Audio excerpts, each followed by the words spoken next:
There is a question I want you to sit with before I say anything else. Not the question you think this video is about. Not how do I live longer. Everyone asks that one. You've heard it 1,000 times, on 1,000 screens, from 1,000 people who looked very certain and very rested. No. The question I want you to sit with is quieter than that. It's this. When you imagine yourself 10 years from now, who is standing there? Not what they look like, not whether their knees still cooperate on the stairs. I mean, who are they? What do they carry in their face when no one is watching? Are their shoulders soft, or are they still braced against something that ended years ago? Because here is the thing nobody tells you when you cross 50. The body gets all the headlines, the supplements, the blood work, the morning walk, the thing you're supposed to stop eating this year. And all of that matters. I'm going to talk about all of it with you, honestly, the parts that are true and the parts that were sold to you. But the people I have known who grew old well, and I have known a few, I have buried a few, they did not get there on protein and good genes alone. They got there carrying something lighter. I used to think aging well was a thing you did, a list, a discipline, something you could win if you were strict enough. I don't think that anymore. I think it's a thing you become. Slowly, quietly, in 1,000 small choices that no one applauds, made on ordinary Tuesdays when you'd rather not.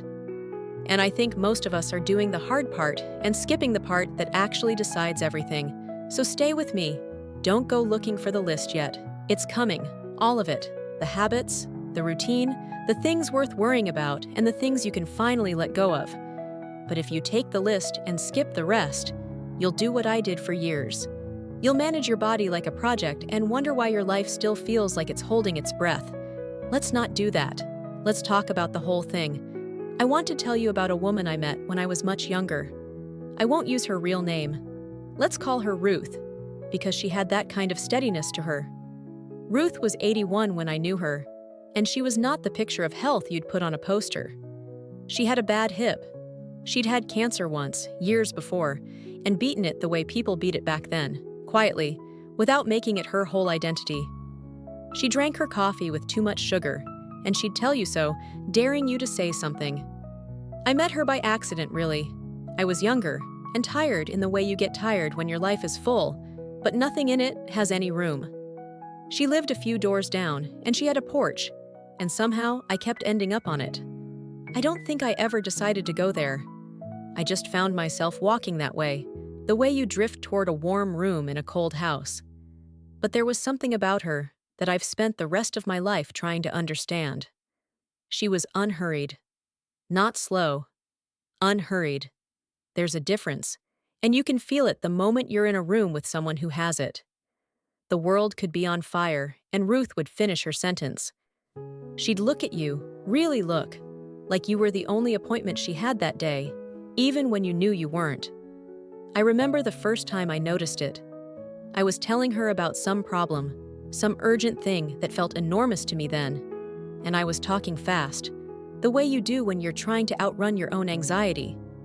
And she just waited. She let me finish. And then she let a little silence sit there, not an awkward one, a kind one, before she said anything at all, as if my words deserved a moment of consideration before she answered them.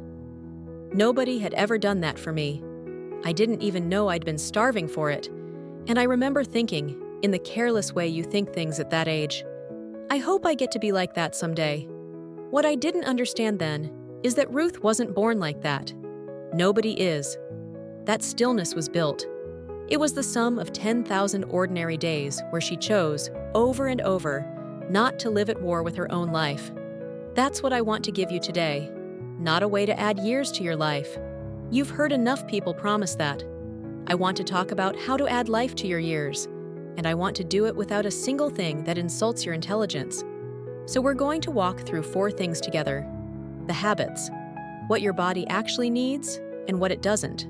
The worries, what is genuinely worth your attention and what you can finally put down. The routine, the shape of a day that holds a person up instead of wearing them out. And the spirit, the part underneath all of it, the part that decides whether the rest even matters. We're not in a hurry. Ruth wouldn't approve of a hurry. Let's begin. Let's start with the body, because that's where you came in. That's the door everyone walks through. I'm going to tell you something that took me a long time to accept. The body, after 50, is not your enemy. It's not betraying you. It's not falling apart out of spite. It is simply telling the truth more loudly than it used to. When you're young, the body forgives everything. You sleep 4 hours, you eat badly, you carry stress like a backpack you forgot you put on, and the body just absorbs it. Quietly. It pays the bill and doesn't show you the receipt. After 50, it shows you the receipt. And most people read that receipt as a tragedy. I want you to read it as honesty. Your body is finally being honest with you about what it needs. That's not decline. That's a relationship maturing. For most of your life, your body did all the work and asked for nothing in return. Now it's asking. That's not betrayal. That's the most loyal thing it could possibly do, to finally tell you the truth. So what does it need? Let's be plain about it. First, movement, not exercise. I'm careful with that word, because exercise makes people think of a punishment they're failing at. I mean movement. The body was built to move through the day, not to sit for 11 hours, and then atone for it with 45 minutes of suffering. Here is the truth that the fitness world doesn't make money on. The single most protective thing you can do for a long life is also the most boring. Walk. Every day. Outside if you can. Not to burn anything off. Not to earn anything. Just to remind the body that it's still in use, that it's still wanted, that the lease hasn't run out. The people who live long in this world, the ones they study, in the places where 90-year-olds still tend their gardens, they are not in gyms.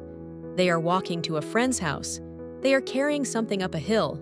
They are moving because their life requires it, gently, all day long. They never once called it a workout. They just called it living. You don't need to become an athlete at 60. You need to stop being still. And here's the part that matters for the spirit, which we'll get to. When you walk, something in the mind unknots. You felt it. The thought you couldn't solve sitting at the table solves itself somewhere in the second mile. The body and the mind are not roommates. They're married. What you do to one, you do to both. Ruth walked every single morning, the same loop, past the same houses, and she told me once it wasn't her legs she was keeping in shape. It was her head. The walk was where she did her thinking, her remembering, her quiet grieving for the people she'd lost. She came back from it lighter every time. Not because the walk fixed anything, because the walk gave her somewhere to put it down. Second, strength. And I need you to hear me on this one, because it's the one most people your age are quietly afraid of. You are not too old to get stronger. You will never be too old to get stronger. The muscle doesn't know how many birthdays you've had. It only knows whether you asked anything of it this week. After 50, we lose muscle quietly, year by year, unless we give the body a reason to keep it. And the reason is simple. You have to use it. Lift something. Stand up from the chair without using your hands. Carry your own groceries. Get down on the floor with a grandchild and, this is the real test, get back up. Because the difference between an old age you dread and an old age you can live inside of often comes down to one humble thing. Can you get up off the floor? Can you catch yourself when you stumble? Can the body, when it's surprised, still answer? That's not vanity, that's freedom.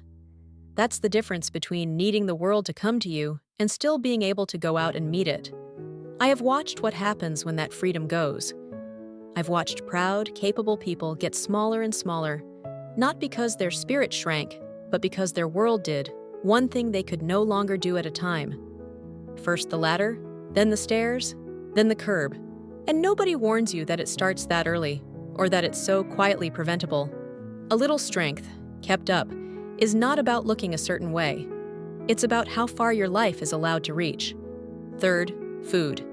And here, I'm going to disappoint the people who wanted a villain. There is no single food that is killing you, and there is no single food that will save you.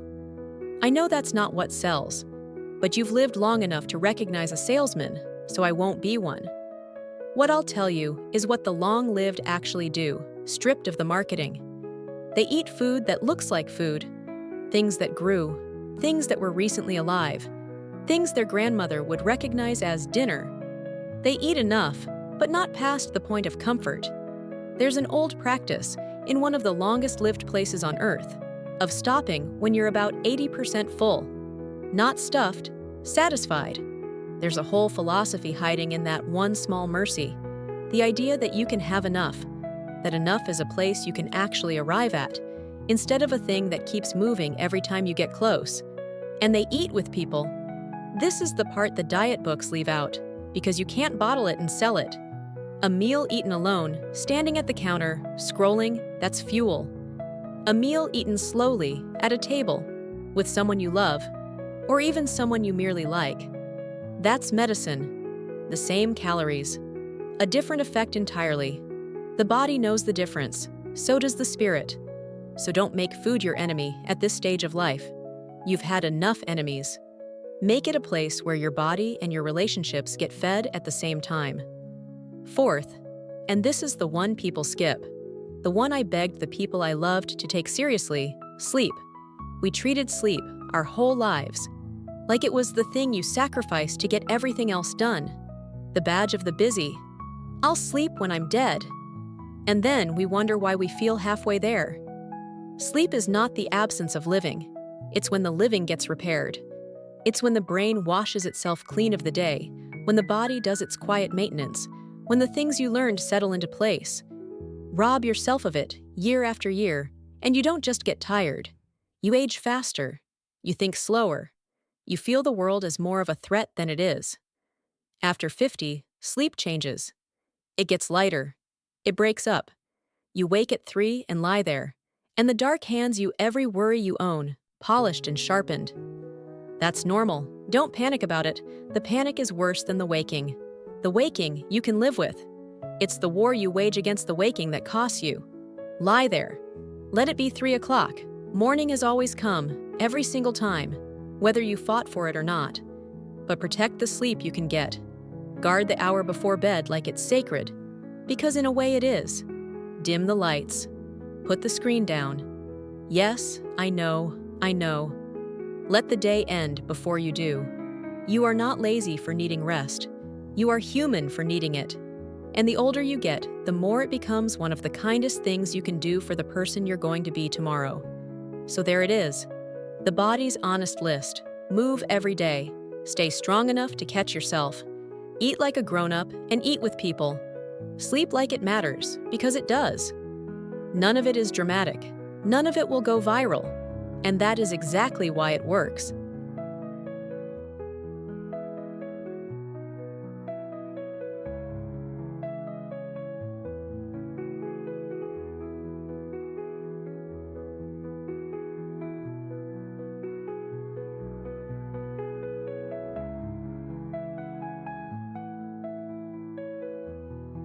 Now, I want to talk about worry. Because if the habits are what you do, worry is what does you. And I've watched worry take more years off good people than any food ever did. There's a particular kind of worry that arrives after 50, and I want to name it. Because naming a thing takes some of its power. It's the worry about running out. Out of time. Out of health. Out of chances. You hit a certain age and the arithmetic changes. You start counting from the other end. And that arithmetic can poison every good day you have left if you let it. So let's be honest about what's worth worrying about and what isn't. Because not all worry is the same, and the great trick of a peaceful old age is learning to tell them apart. There is useful worry. Useful worry is the kind that turns into an action and then leaves. You worry about the strange thing the body's doing, so you go and have it looked at. And then, this is the important part, you let the worry go because it's done its job. It got you to the doctor. It doesn't get to stay and rent a room in your head for the next 6 months. And then there is the other kind, the worry that circles. The worry that has no door it's trying to walk you through. The worry that just runs all night, like a faucet no one turned off. What if? What if? What if? That worry isn't protecting you. It's just stealing the present to pay for a future that probably won't arrive the way you fear. Here's something I had to learn the hard way. Most of what I spent my 40s and 50s afraid of never happened. And the hard things that did happen, the real ones, the ones that knocked me down, I almost never saw them coming. They weren't on my list of fears at all. Life doesn't usually hit you where you're bracing. It hits you where you're soft. So what good did all that bracing do? None. It just meant I lived a hard life twice. Once in my imagination, and then again when a smaller, more survivable version actually came. I told Ruth about this once, about how much of my mind was always somewhere out ahead of me, scouting for the disaster, never quite in the room. And she said something I've never forgotten. She said, "You know, I spent the first half of my life afraid of all the wrong things, and the second half finding out I was stronger than any of them." She said it like it was nothing, like it was just the weather. But I carried it home like it was treasure, because it was. I don't want you to wait until the second half of your life is mostly behind you to learn that. You've already done enough living twice. So let me give you the worries worth keeping. The short list. The ones that actually deserve your attention at this stage. Worry a little about your relationships. Not because they'll fail, but because they need tending. And tending is something you can actually do. The friend you've been meaning to call. The grudge you've been carrying that has long outlived the person you were angry at. These are worth your attention because loneliness, the studies are brutally clear on this, is as hard on the body as any bad habit. We were not built to do the last third of life alone. Pay attention to that. Not with fear, with action. And I'll be honest with you about how this one sneaks up on people. Nobody decides to become lonely. It happens by subtraction. The people you worked with, gone when the work ended. The friends who moved, or got sick, or simply drifted when the thing that held you together dissolved. The children, grown and busy and loving you from a distance that gets a little wider every year. None of it is anyone's fault, but you have to notice it happening, and you have to reach back, because the world will not refill that table for you. You have to do it on purpose, one phone call, one invitation, one awkward first step at a time. It feels like a lot to ask of yourself at this age. It is the cheapest medicine you will ever take. Worry a little about staying useful. Not productive, useful. There is a difference, and your soul knows it. People who keep a reason to get up, a garden, a grandchild, a craft, a person who needs them, a thing that wouldn't get done if they didn't do it. Those people hold on to themselves longer. Purpose is not a luxury for the young and ambitious. It might be the most underrated medicine there is for the old. So yes, worry a little about that. Make sure you're still needed somewhere, by someone, for something. And if you're not, go make yourself needed. It's never too late to become indispensable to one small corner of the world. And then, let the rest go. I mean it. The worry about what people think of you now, let it go. You're past the age where you have to audition for anyone. The worry about the years you can't get back, let it go, gently, the way you'd set down something heavy you've carried too far. The mistakes, the roads not taken, the version of your life that didn't happen. You can grieve them, that's allowed, but you cannot live there. The rent is too high, and the view never changes. There's a freedom available to you now that wasn't available at 30. At 30, you had to care what everyone thought, because you were still building. Now you get to choose. That's not a loss. That's the prize at the bottom of all these years. Most people never reach for it. They keep performing for an audience that left a long time ago. Don't be that. Put the worry down, not all of it. Keep the useful kind, the kind that loves you enough to act. Let the rest fall away. You'll be amazed how much lighter the body feels when the mind finally stops carrying what it was never meant to carry. I want to pause here just for a moment, because if you've come this far with me, through the body, through the worry, then you're not here for a quick fix. You're here for the real thing, and I don't take that lightly. So let me ask you, simply, if anything I've said has felt true, if it's felt like a conversation and not a lecture, then subscribe and stay with us. This channel exists for people exactly like you. People who are done being talked down to. People who are old enough to know better and still curious enough to keep growing. We make these for you, quietly, one honest video at a time, and the only way they reach more people like you is if you're here. And while you're deciding, Let me tell you what's coming, because it's the part I've been waiting to get to. We've talked about the body, we've talked about the mind, but there's something underneath both of those. Something that decides whether all of it adds up to a long life or merely a long wait. That's where we're going now, and it's the part almost nobody has the patience to talk about anymore. So stay close. We're getting to the center of it.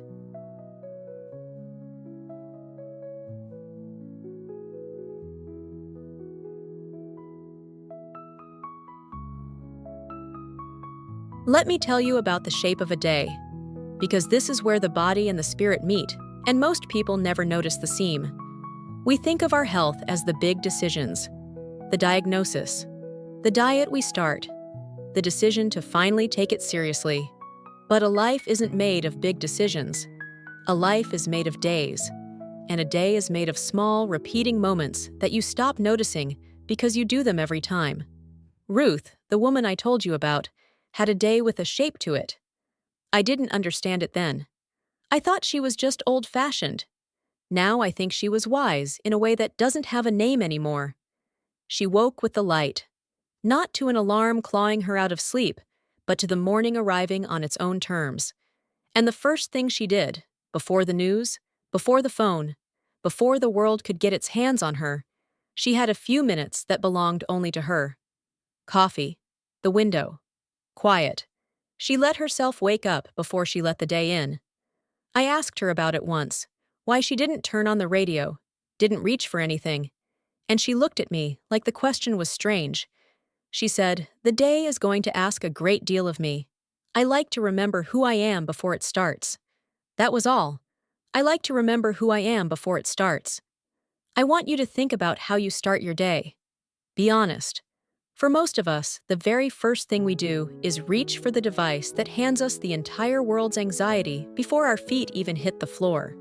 Wars, weather, who said what we should be afraid of today. We let the world in before we've even said good morning to ourselves. No wonder we feel behind by 9 in the morning. We started the race already losing. So here is the first piece of the routine, and it costs nothing. Protect the first hour. Or the first 20 minutes, if an hour feels impossible. Let yourself exist before you let the day make demands. The body wakes up gentler. The mind starts from steadiness instead of alarm. And steadiness, once you've got it in the morning, tends to follow you around all day like a loyal dog. Then she moved. Not a workout. She had things to do, and she did them with her body. She tended things. She walked to where she was going if she could. Her movement wasn't scheduled into a slot called fitness. It was woven through the whole day, the way it's supposed to be. That's the second piece. Don't pile your living into 2 exhausting hours and call the rest of the day a write-off. Spread it out. Get up often. Let your body be part of your day instead of a problem you handle at 6 a.m. and then forget. She ate at regular times, and she ate sitting down. And when she could, she ate with someone. The meal was an event, small and ordinary, but an event. A pause. A punctuation mark in the day. Not fuel grabbed between tasks. She set the table even when it was only her. A cloth napkin. A real plate. She told me a person who eats like an afterthought starts to feel like an afterthought, and she had no intention of feeling like one in her own kitchen. That's the third piece. Let your meals be punctuation. Full stops in a day that otherwise runs on. The body digests better when you're not in a hurry. That's just biology. But more than that, a meal eaten with attention is a small daily practice of being present, and being present is the whole game.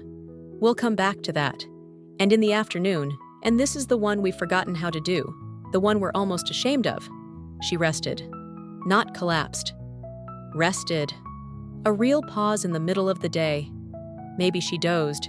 Maybe she just sat. The world did not end because Ruth sat down in the afternoon. We've built a culture that treats rest like theft, like you're stealing from your own productivity. But you're past the age of proving anything to anyone, remember? Rest is not the reward for a life well spent. Rest is part of a life well spent. The afternoon pause isn't laziness. In half the long-lived cultures on Earth, it's tradition. They were onto something we sold for an extra 2 hours of busy. And then, the evening came down slow. She didn't crash from full speed into sleep. She let the day taper. The lights got lower. The pace got softer. She put the day down before she put herself down. There was a kind of ceremony to her evenings, nothing grand, just the dishes done, the lamp instead of the overhead light, a little music sometimes, the day being thanked and dismissed. She was teaching her body, every single night, that it was safe now, that the work was over, that it could let go. That's the last piece, and it might be the most important one of all. The way you end the day decides the night, and the night decides the next day, and the days are the whole life. A day that ends in a frantic blur of screens and noise gives you a night of shallow, broken sleep, which gives you a tomorrow you start already depleted. A day that ends gently gives the body permission to actually repair. So look at the shape of your day, not the big resolutions, the shape, where it starts, where it pauses, where it ends, because that shape, repeated a few thousand more times, is your aging. There's no separate thing called how I'm aging hiding behind your days. Your days are it, the whole of it. This is the secret hiding in plain sight. You don't build a long, healthy life out of dramatic gestures. You build it out of an ordinary day, made kind, and then lived again tomorrow. Make the day good, and the years take care of themselves.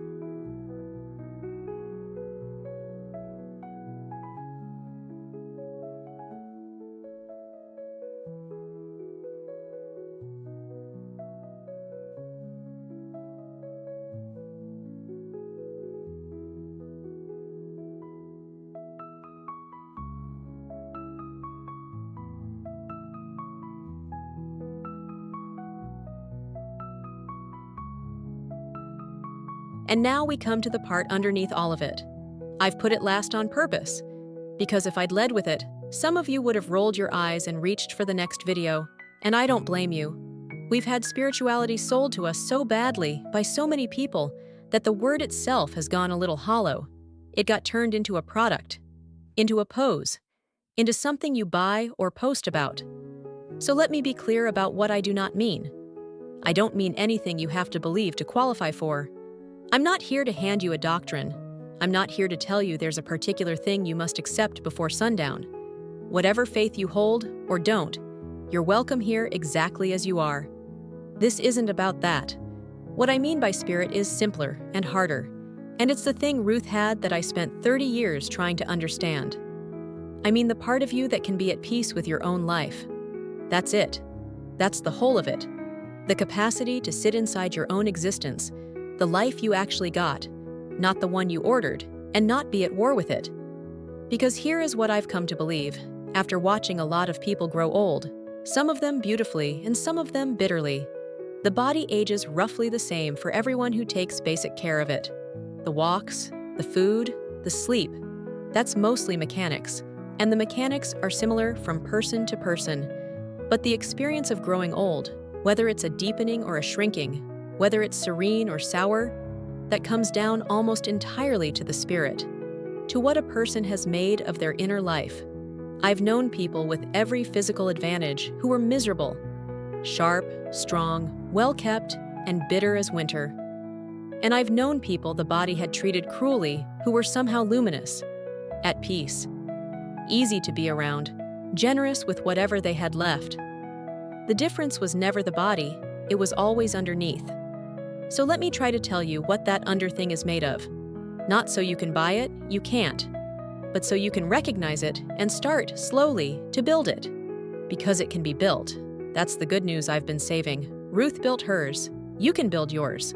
The first piece is gratitude, and I mean the real kind, not the performed kind. Not the gratitude you list when someone tells you to be grateful.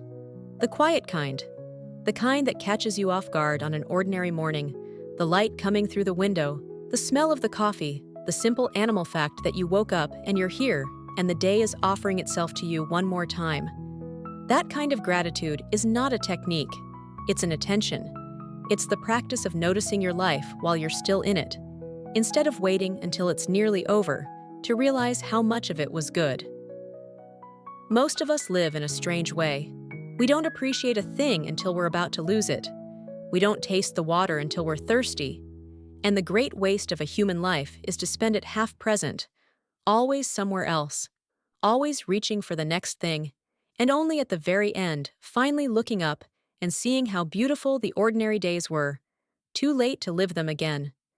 The Spirit's first job is to fix that, to bring you back, to make you present now, not at the deathbed, to let you taste the water while you still have the whole glass. The second piece is forgiveness. And I have to slow down here because this one carries the most weight. You are over 50, which means you are carrying things you'd have to be made of stone not to be. Old wounds, people who hurt you and never said sorry, people you hurt and never made it right with, the version of yourself you've been quietly ashamed of for decades, the grudges, the regrets, the whole heavy bag you've been dragging up the hill of your years. And here is the brutal, simple truth about that bag.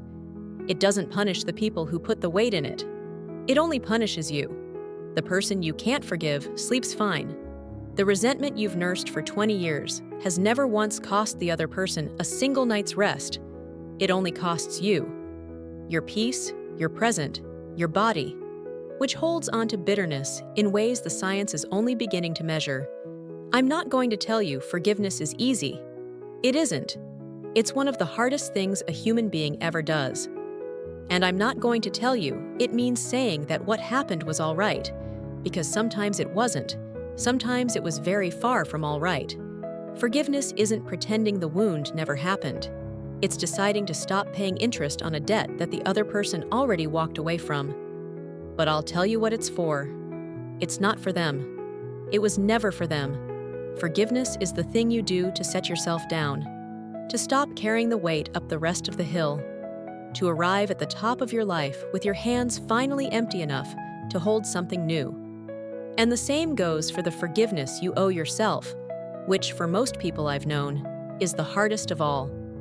You've been hard on yourself for a long time. You've replayed the failures, the moments you wish you'd done differently, the person you meant to be and didn't quite become. At some point, that has to end. Not because you've earned it, because you've suffered it long enough. The person you were did the best they could with what they knew then. They deserve, finally, your mercy. You'll never be at peace in your old age while you're still at war with your younger self. The third piece is acceptance, and this is the deep one, the one that takes the longest, the one Ruth had so completely that it made her seem like she was made of something softer than the rest of us. Acceptance is making peace with the fact that you are not in charge of everything, that the body will do what it does, that the people you love will live their own lives and make their own choices, and you cannot save them from all of it, that the years are finite, that all of this, is temporary and was always going to be. Most of human suffering, I've come to think, is the refusal to accept that, the fighting against what simply is. We rage against the gray hair, the slower step, the changing face in the mirror, the losses that come more often now. And the rage doesn't change a single thing. The body ages anyway. The losses come anyway. It just adds suffering on top of the sorrow. It makes the hard thing harder. Acceptance isn't giving up. I want to be very clear about that, because people confuse the two and it costs them. Acceptance is not surrender. It's the opposite. It's the deep, clear-eyed strength of looking at your life exactly as it is, the gift and the limit, the beauty and the ending, and saying yes. Yes to this one. Yes to the life I actually got. Not the one I planned. This one.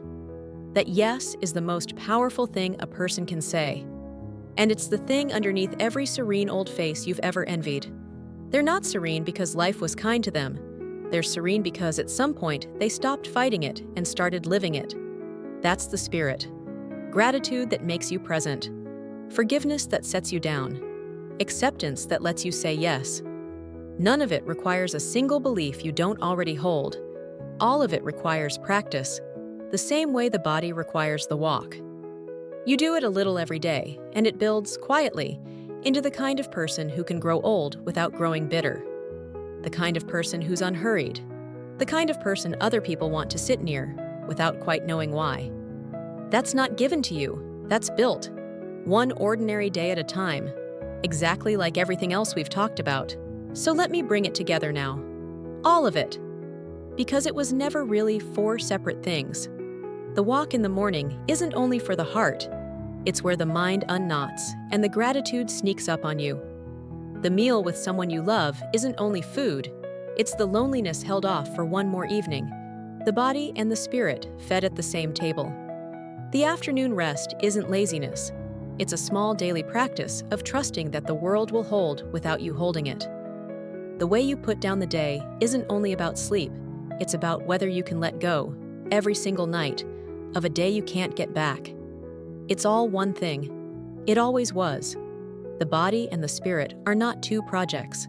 They're one life, and they rise and fall together. You cannot truly heal the one while you're at war in the other. A peaceful mind in a neglected body breaks down. A cared-for body carrying a bitter spirit goes sour from the inside. They need each other. They were always meant to be tended together. That's the thing the longevity sellers will never tell you, because you can't put it in a bottle. The people who grow old well are not the ones who found the perfect diet or the magic supplement.